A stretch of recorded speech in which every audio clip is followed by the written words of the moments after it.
الله أكبر الله أكبر لا إله إلا الله والله أكبر الله أكبر ولله الحمد الله أكبر الله أكبر لا إله إلا الله والله أكبر الله أكبر ولله الحمد الله أكبر الله أكبر لا إله إلا الله والله أكبر الله أكبر ولله الحمد الله أكبر الله أكبر لا إله إلا الله والله أكبر الله أكبر ولله الحمد. رحمكم الله.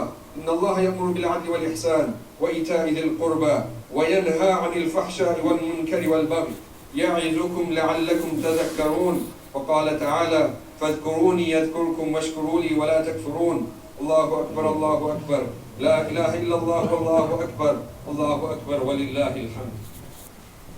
আসসালামু আলাইকুম সবাইকে পবিত্র ঈদ উল আজহার শুভেচ্ছা মোবারকবাদ। ঈদ মানে আনন্দ, ঈদ মানে উচ্ছ্বাস, ঈদ মানে স্যাক্রিফাইস। পবিত্র ঈদ উল আজহার আজ এই দিনে সবাইকে জানাই আমার প্রাণঢালা অভিনন্দন, শুভেচ্ছা, ভালোবাসা। আমরা যারা প্রবাসী আছি আমাদের জন্য ঈদটা কমপ্লিটলি উল্টা। আমাদের কাছে ঈদ যতটা না আনন্দের, ঠিক তার পেছনেই লুকিয়ে থাকে অনেক কষ্টের, অনেক বেদনার। প্রতিটা ঈদের দিন আমাদের শুধু স্মৃতিগুলো আঁকড়ে ধরে, স্মৃতি আমাদেরকে দৌড়াতে থাকে। দেশের কথা, পরিবারের কথা, বন্ধু বান্ধব, আত্মীয় স্বজন, সবার কথা। কতই না মজা করতাম যখন দেশে ছিলাম, পরিবারের সাথে ঈদ করতাম, বন্ধু বান্ধব।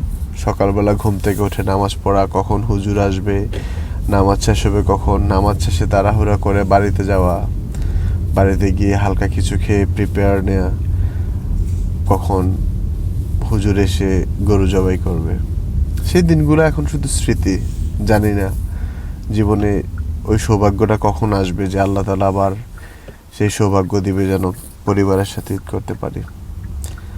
প্রবাসীদের ঈদটা অন্যরকম, আমাদের বাস্তবতার সাথে তাল মিলিয়ে চলতে হয়। আজকে ঈদের দিন, আমি সকাল সকাল ঈদের নামাজ পড়ে ফেলি, এটা আমার অভ্যাস। আজকে যদিও আমার অফ ডে, আমাদের অনেক প্রবাসী ভাইরা আছে পৃথিবীর বিভিন্ন স্থানে যাদের আজকে কর্মদিবস। তারা চাইলেও বন্ধু নিতে পারে না, তারা চাইলেও বন্ধু নিতে পারবে না, সুযোগ নেই। বাট আমাদের একটা জিনিস, আমাদের আনন্দটা একটু অন্যরকম যখন দেখি যে হ্যাঁ, আমাদের কষ্টে অর্জিত উপার্জিত টাকা দিয়ে পরিবারের সবাই হাসি খুশি আছে, পছন্দ মতো পশু কিনে সেই পশু আবার কুরবানিতে যার যার সামর্থ্য অনুযায়ী। সেটাই আমাদের সুখ, সেটাই আনন্দ, সেটাই আমাদের ঈদ। আর সেই ঈদের শুভেচ্ছা সবাইকে জানিয়ে আমি বিদায় নিচ্ছি। আবারও সবাইকে ঈদের শুভেচ্ছা, ঈদ মোবারক।